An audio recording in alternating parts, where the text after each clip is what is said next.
Hello বন্ধুরা, তো বহুদিনের অপেক্ষার পর আকাঙ্ক্ষার পর একটি গাড়ি অবশেষে কিনেই ফেললাম।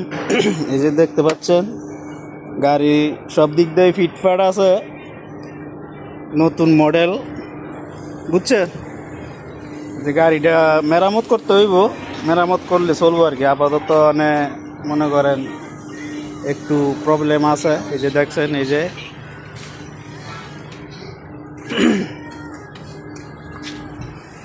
সামনের দিকটা দেখাই আপনাদেরকে, দেখতে পাচ্ছেন, এই যে দেখছেন, বুঝছেন, লাইটিং মাইটিং সবই ঠিক আছে। তো দেখতে পাচ্ছেন, এই যে টায়ারগুলো নতুন, হেডলাইটও আছে, হেডলাইটটা খুব কড়া, বুঝছেন। এটা হচ্ছে ইলন মাস্কের গাড়ি, বুঝছেন। তো সবাই ভালো থাকবেন।